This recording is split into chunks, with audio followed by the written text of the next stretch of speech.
शुरुआत होती है तो हमें एक अमेरिकन ड्रिलिंग कंपनी दिखाई जाती है। कंट्रोल रूम में बैठे कुछ लोग सीसीटीवी फुटेज से देखते हैं कि जहां पर इन्होंने ड्रिलिंग की है वहां से बड़े ही अजीब से जानवर बाहर निकल रहे हैं।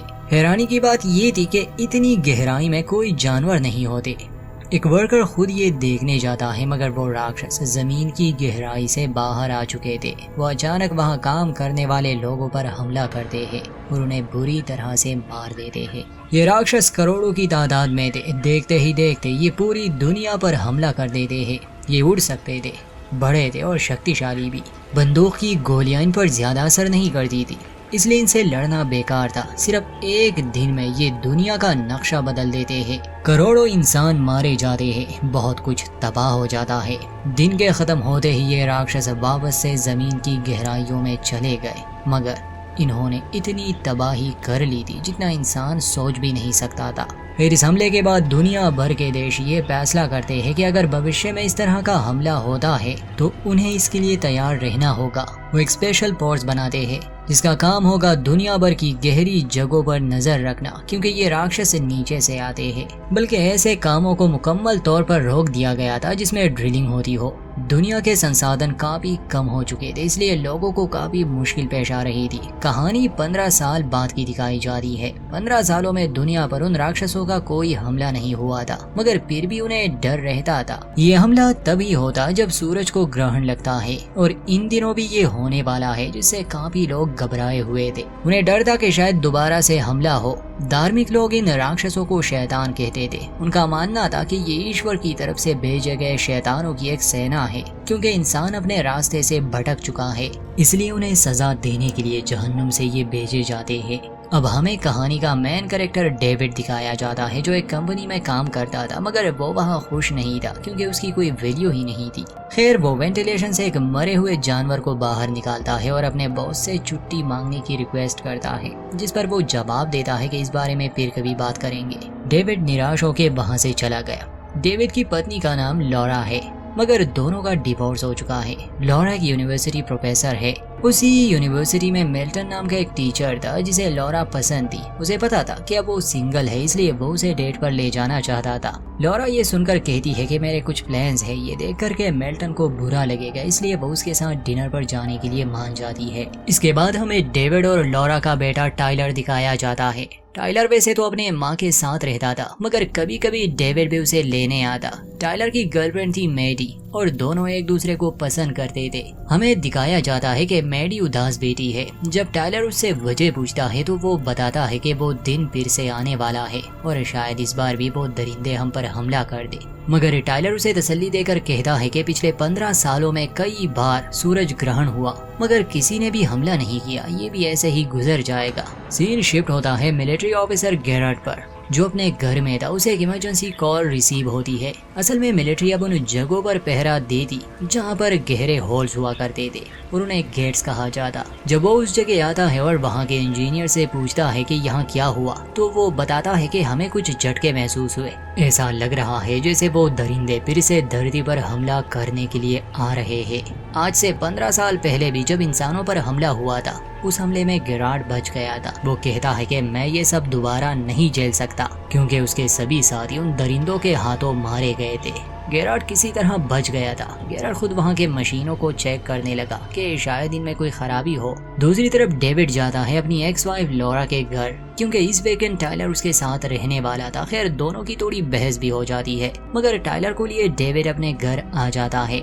रात को वो और टाइलर जब टीवी देख रहे थे तो डेविड को उसके अंकल कॉल करके बताते हैं कि शायद वो हमला फिर से होने वाला है। तुम अपने परिवार को लिए यहाँ आ जाओ। मैंने एक शेल्टर बनाया है और तुम लोग यहाँ सुरक्षित रहोगे। शेल्टर का मैप वो डेविड को मेल कर देता है, मगर डेविड को नहीं लगता था कि ऐसा फिर से होगा। उसी रात गेरेट देखता है कि बेस पर हमला हो चुका है, मतलब कि वो दरिंदे जमीन से निकलने लगे हैं। वो वहाँ कई लोगों की जान ले लेते हैं और घबराया हुआ गेरेट ये सब देख रहा था। घर पर जब डेविड अपने अंकल से बात कर रहा था तो टाइलर न्यूज पर देखता है कि फिर से दुनिया भर में ढेर सारे समुद्री जानवर मर गए हैं और ये एक संकेत है कि वो दरिंदे वापस लौट रहे हैं। सुबह होती है तो न्यूज चैनल और रेडियो पर लोगों को अलर्ट किया जा रहा था कि सूरज को ग्रहण लगते ही हमला होगा। लॉरा को अपने बेटे की फिक्र थी। जब पहली बार ये हमला हुआ था उसके बाद लोगों ने बड़े बड़े शेल्टर्स बनाए। लॉरा ने ऐसे ही एक शेल्टर में रिजर्वेशन की थी। वो डेविड को कॉल करके बताती है कि वो टाइलर को ले आए क्योंकि वो लोग शेल्टर में छुपने जा रहे हैं। डेविड उसे समझाने की कोशिश करता है कि मेरे अंकल ने मुझे बुलाया है, शायद हमें वहां जाना चाहिए, मगर लॉरा उसकी बात नहीं सुनती। टाइलर जब देखता है कि हालात काबू से बाहर होने वाले हैं तो वो एक आखिरी बार अपनी गर्लफ्रेंड मैरी से मिलने जाता है। दोनों एक पार्क में मिलते हैं। वो डेविड से छुपकर चला जाता है, इसलिए जब डेविड उसे ढूंढने लगा था कि वो उसे लॉरा के पास ले जा सके तो वो उसे कहीं नहीं मिलता। ये जानकर लॉरा को फिक्र होने लगी। वो मिल्टन को इस बारे में बताता है। मिल्टन टेक्निकल चीजों में अच्छा था, इसलिए वो उसका सेल फोन ट्रैक कर लेता है। आहिस्ता आहिस्ता करोड़ों की तादाद में वो दरिंदे आसमान में दिखाई देने लगे। लोग जब ये सब अपनी आंखों से देखते हैं तो भगदड़ मच जाती है। टाइलर और मैरी पार्क में खड़े इस डरावने नजारे को देख रहे थे। तभी डेविड वहां पहुंच जाता है।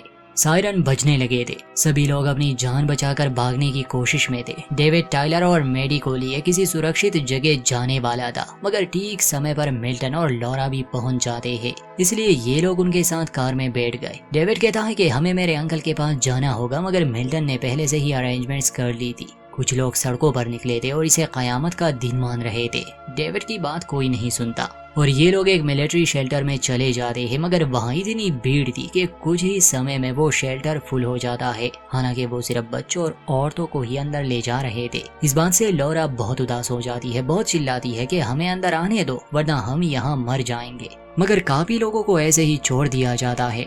डेविड लॉरा को लिए वहाँ से बाहर निकलता है। उसे समझाता है कि मेरे पास प्लान है, समय बहुत कम है, जल्द ही वो दरिंदे इंसानों पर टूट पड़ेंगे। मिल्टन को डेविड पसंद नहीं था। वो कहता है कि हम स्कूल के बेसमेंट में चले जाएंगे, वो जगह सेफ है, मगर टाइलर कहता है कि वो जगह भर चुकी होगी और वो बिल्कुल भी सेफ नहीं है। मिल्टन किसी की बात नहीं सुनता और उसी रास्ते पर जाने लगा और जैसे ही ये लोग थोड़ा आगे जाते हैं सड़क पूरी तरह से बंद थी, क्योंकि सिर्फ यही लोग नहीं थे जो अपनी जान बचाना चाहते थे। मिल्टन कार रोकता है। ये लोग बाहर निकलते हैं, तभी सूरज को ग्रहण लग जाता है। ऐसा होते ही ये दरिंदे इंसानों पर हमला करने लगे। ये देखकर डेविड जल्दी से गाड़ी की ओर भागने लगा। कहता है कि मैं ड्राइव करूंगा, मगर उसका और मिल्टन का झगड़ा हो जाता है। मिल्टन कहता है कि ये मेरी कार है और सिर्फ मैं ही ड्राइव करूंगा। तभी एक नरबख्शी आकर उसे उड़ा ले जाता है। ये देखकर डेविड सभी को जल्दी कार में बैठने के लिए कहता है। वो कहता है कि किसी तरह हमें इस शहर से निकलना होगा। एक कैनाल के रास्ते डेविड सभी को सुरक्षित निकालना चाहता था, मगर फ्यूल कम होने की सूरत में कहीं ना कहीं ने तो रुकना ही पड़ेगा और अगर ये रुके तो मारे जाएंगे। पूरी दुनिया में तबाही का एक मंजर था। वो नरबख्शी हर चीज को बर्बाद कर रहे थे। मैडी पूछती है कि आखिर हमने ऐसा क्या किया है, क्या सच में ये ईश्वर की तरफ से आए हैं। इस पर लॉरा समझाती है कि बहुत से लोग ये मानते हैं कि ये नरक के शैतान है और इंसानों को सजा देने के लिए सिर्फ एक दिन के लिए धरती पर आते हैं। ये हमसे भी पहले यहाँ रहते हैं। कुछ देर बाद डेविड कार को रोक देता है क्योंकि फ्यूल खत्म हो चुका था और इन्हें गाड़ी बदलनी थी। वो बाकी सबको कार में रहने के लिए कहता है। खुद बाहर जाता है, मगर देखता है कि गाड़ियों में इंसानों की लाशें हैं। जब उसे खाली कार मिल गई तो वो उसमें बैठ गया, मगर उस कार का ड्राइवर पिछली सीट पर छुपा हुआ था। वो डेविड को इशारा करता है कि एक दरिंदा वहां इंसानी लाशों को खा रहा है। वो उनके पास से गुजरता है, मगर खुशकिस्मती से वो उन्हें देख नहीं पाता। डेविड आहिस्ता से गाड़ी को रिवर्स ले जाता है और अपने परिवार को उसमें बिठा देता है। अब जैसे ही ये लोग वहां से निकलने वाले थे, उस दरिंदे को पता चल जाता है। वो बुजुर्ग आदमी जो इस कार में पहले से ही मौजूद था। इन लोगों को बचाने के लिए वो हाथ में नमक लेता है और उस दरिंदे पर छिड़कने लगा, मगर उसे कुछ नहीं होता और वो उस आदमी को मार देता है। ये देखकर डेविड तो वहाँ से गाड़ी भगा देता है। किसी तरह ये लोग उस चीज से बच गए, मगर हमें ये दिखाया जाता है कि हजारों की तादाद में ये शैतान पूरे शहर में फैल गए हैं। कुछ घंटे बाद डेविड अपने परिवार को लिए अंकल टेड के शेल्टर में पहुंच जाता है। वो उसे आवाजें देते हैं, दरवाजे पर नॉक करते हैं, मगर टेड यानी उनके अंकल दरवाजा नहीं खोल रहे थे। अंदर शेल्टर में हमें दिखाया जाता है कि कॉर्पोरल गैरेटी यहाँ भाग आया है। उसने टेड के सर पर बंदूक रखी है क्योंकि वो नहीं चाहता कि कोई और भी अंदर आए। बाहर डेविड और बाकी सब जब ये देखते हैं कि वो दरिंदे इनका पीछा करते हुए यहाँ तक पहुँच गए हैं, उन्हें बचाने के लिए डेविड को कुछ तो करना था, इसलिए वो एक खिड़की को तोड़ने लगा, मगर इससे वो अंदर नहीं जा सकते थे। तभी टेड दरवाजा खोलता है, सभी को अंदर आने के लिए कहता है। ये लोग सुरक्षित वहाँ पहुँच गए। टेड माफी मांगता है कि देर हो गई। यहाँ टेड अपनी पत्नी स्टेला के साथ था। वो गैरेट के बारे में बताता है कि ये भी यहाँ हमारे साथ ही रहेगा। गैरेट डेविड से कहता है कि मैं स्पेशल फोर्स से हूँ, मैं अपने यूनिट से बिछड़ गया था। टेड मेरे पिता के दोस्त थे, इसलिए मैं इस जगह के बारे में जानता हूँ। फिर उसके पास गन देकर डेविड को कुछ शक तो होने लगा, मगर टेड सबसे कहता है कि चलो खाना खा ले। बाहर वो दरिंदे अंदर आने की कोशिश कर रहे थे, मगर ये जगह काफी सिक्योर बनाई गई थी। खाना खाते समय मैडी पूछती है कि आखिर ये हमें कैसे देख पाते हैं, क्या ये दरिंदे दीवारों के आर पार भी देख सकते हैं? इस पर गैरेट समझाता है कि नहीं, ये ऐसे काम नहीं करता, मगर मुझे यकीन है कि ये हमारी आत्मा को देख सकते हैं, हमें महसूस कर सकते हैं, इसीलिए तो इन्हें बनाया गया है हमें सजा देने के लिए। जब पहली बार हमला हुआ था तो इन चीजों ने मेरी आंखों के सामने ही मेरे साथियों को मार डाला और फिर उन्हें खाने लगे। मैं कीचड़ में गिर गया था जहां नमक भी था, ये मुझे नहीं मार पाए। जब गैरेट अपना ये किस्सा सुना रहा था तो टेड डेविड को नाइफ उठाने का इशारा करता है। वो समझ चुका था कि गैरेट से इन्हें खतरा है। डेविड नाइफ को उठा लेता है। ठीक उसी समय एक सांप जैसा क्रिएचर इस शेल्टर में दाखिल हो गया। डेविड पत्ते खेलने की बात करता है ताकि वो किसी तरह गैरेट से बंदूक छीन सके, मगर गैरेट तुरंत ही उसकी चाल समझ जाता है। वो अपनी गन निकालता है और सबको धमकाता है कि मुझे बस एक रात यहाँ बितानी है। डेविड उसे शांत करने में लगा था, तभी टाइलर भी उससे गन छीनने की कोशिश करता है, मगर गैरेट उसे दूर फेंक देता है। अचानक से मैडी कहती है कि खामोश रहो सब। उन दरिंदों की आवाजें बंद हो गई। इससे पहले वो बाहर थे और अंदर आने की कोशिश कर रहे थे। सभी लोग शांत हो जाते हैं और तभी स्टेला पर वही सांप जैसा क्रिएचर हमला कर देता है। टेड उस क्रिएचर पर नमक डालने की कोशिश करता है, मगर उससे वो नहीं मरता। डेविड को गन मिल चुकी थी, वो गोली चलाता है, मगर बार बार वो उसे मिस कर रहा था। और जैसे ही वो डेविड पर हमला करने के लिए बढ़ता है, मैडी एक नाइफ से उस क्रिएचर का सर काट देती है। इसके बाद ये लोग गैरेट को एक चेयर से बांध देते हैं। स्टेला अब जख्मी हो चुकी थी और बाहर एक विशाल दरिंदा दरवाजे को तोड़ने की कोशिश कर रहा था। डेविड फैसला करता है कि हमें यहाँ से निकलना होगा, मगर टेड इसके लिए तैयार नहीं था कि स्टेला जख्मी है, ये यहाँ से नहीं जा सकती। तभी गैरेट सबको ये आइडिया देता है कि जब मैं यहाँ आया था मेरे पास गाड़ी थी जिसकी टैंकी फुल है, मैं तुम सबको एक सुरक्षित जगह ले जा सकता हूँ। हम उस जगह जाएंगे जहाँ से ये राक्षस आए थे, मतलब कि वो गेट, क्योंकि अब ये वहाँ पर नहीं है। वहाँ हमारे लिए सुरक्षित कमरे बनाए गए थे। डेविड पूछता है कि तुमने ये सब पहले क्यों नहीं बताया, तो गैरेट जवाब देता है कि किसी ने मुझे बोलने का मौका ही नहीं दिया। डेविड टेड से कहता है कि शायद वहाँ स्टेला का इलाज भी हो सके। ये लोग मान जाते हैं और शेल्टर के दूसरे रास्ते से निकल जाते हैं। रात का समय था। रास्ते में इन्हें एक मरा हुआ क्रिएचर भी मिलता है। मैडी उसके करीब जाती है तो एक टेंटिकल उसे पैर से पकड़कर खींचने लगा, मगर डेविड उसे बचा लेता है। हम देखते हैं कि गैरेट के हाथ पर भी जख्म का निशान है जो उसने बाकी सबसे छुपाया है। उसे जरूर किसी क्रिएचर ने काटा होगा। अगले दिन ये उसी गाड़ी तक पहुंच जाते हैं, मगर स्टेला बदल रही थी। वो उन राक्षसों जैसे बन रही थी। वो उनसे गन छीन लेती है और खुद को मारने की कोशिश करती है, मगर टेड उसे रोकता है, जिस पर स्टेला टेड की ओर गन तान लेती है। इतने में पहाड़ों से सैकड़ों की तादाद में दरिंदे इस ओर भागने लगे। गैरेट कार को स्टार्ट करता है। डेविड टेड को लेता है क्योंकि अब स्टेला नहीं बच सकती थी। उसे वहीं छोड़कर ये लोग वहां से भाग जाते हैं और स्टेला को वो दरिंदे खा जाते हैं। बेस पर पहुंचकर इन्हें कोई भी नजर नहीं आता, जैसे सभी लोग यहाँ से जा चुके हो। खैर ये लोग उसी इमारत के अंदर आते हैं। गैरेट डेविड से कहता है कि हम जानते हैं इन क्रिएचर्स की कमजोरी नमक है, इसलिए हमने यहाँ ढेर सारा नमक स्टोर किया हुआ है। हमें किसी तरह वो बस इन राक्षसों पर छिड़कना है। अगर वो अंदर आने की कोशिश करेंगे तो हमारे पास और कोई रास्ता नहीं।